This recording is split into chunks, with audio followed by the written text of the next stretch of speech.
Back to news. పహల్గాంలో ఉగ్రదాడిలో ప్రాణాలు కోల్పోయిన వారికి సంతాపంగా కాంగ్రెస్ పార్టీ హైదరాబాద్లో ర్యాలీ నిర్వహించింది. సీఎం రేవంత్తో పాటు మంత్రులు, ఎమ్మెల్యేలు, ఎంపీలు, మహిళా నేతలు పాల్గొన్నారు. అసదుద్దీన్ ఓవైసీతో పాటు పలువురు ర్యాలీలో పాల్గొన్నారు. పీపుల్స్ ప్లాజా నుంచి ఇందిరాగాంధీ స్టాచ్యూ వరకు క్యాండిల్ ర్యాలీ నిర్వహించారు.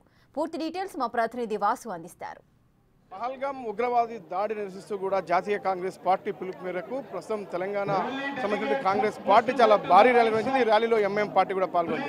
అయితే పీపుల్స్ ప్లాజా నుంచి ప్రారంభమైనటువంటి క్యాండిల్ ర్యాలీకి సంబంధించి కూడా ముఖ్యమంత్రి రేవంత్ రెడ్డితో పాటు ఎంఐఎం నేతలు, ఓవైసీతో పాటు ఎమ్మెల్యేలందరూ కూడా పాల్గొన్నారు. ఇక మంత్రులు బట్టి విక్రమార్క సహా మిగతా మంత్రులందరూ కూడా పాల్గొన్నారు. పెద్ద ఎత్తున కులాలకు, మతాలకు అతీతంగా అందరూ కూడా హాజరైన పరిస్థితిగా ఫారెన్ డెలిగేట్స్ సంబంధించి కూడా ఈ యొక్క మొదటిసారిగా, ఎందుకంటే ఒక భారతదేశంలో జరిగినటువంటి ఘటనకు సంబంధించి ఈరోజు భారత్ సమ్మిట్కి వచ్చినటువంటి విదేశీయులు, దాదాపు 100 దేశాల నుంచి వచ్చినటువంటి ప్రతినిధులకు సంబంధించి కూడా విదేశీయులు కూడా ఈ ర్యాలీలో పాల్గొనడం గర్వకారణం అని చెప్పాలి. ఎందుకంటే ఉగ్రవాదం ఎక్కడైనా సరే, ఏ దేశమైనా అది మానవాళికి అది పెను ప్రమాదం. కాబట్టి ప్రతి ఒక్కరు కూడా ముక్త కంఠంతో కూడా దీన్ని ఎదురుస్తున్నటువంటి పరిస్థితి. ఉగ్రవాదులకు వ్యతిరేకంగా వార్నింగ్ ఇస్తూ కూడా ముఖ్యమంత్రి మాట్లాడిన తీరు మనం చూశాం. ఖచ్చితంగా కూడా 100 కోట్ల జనాభా ఉన్న భారతదేశం పాకిస్తాన్కు తగిన బుద్ధి చెప్తుంది. నరేంద్ర మోడీకి, ప్రభుత్వానికి కూడా మేము మద్దతు ఇస్తున్నాం. ప్రతి ఒక్కరు దేశంలో ఉన్నటువంటి పౌరులే కాకుండా విదేశీయులు సైతం ప్రస్తుతమైతే ముక్త కంఠంతో ఉగ్ర దాడిని వాళ్ళంతా కూడా వ్యతిరేకిస్తున్న పరిస్థితి కనిపిస్తూ ఉంది. ఉగ్రవాదులకు వ్యతిరేకంగా పెద్ద నినాదాలుగా మనం చూసాం. జన సముద్రం అయింది పీపుల్స్ ప్లాజా మొత్తం.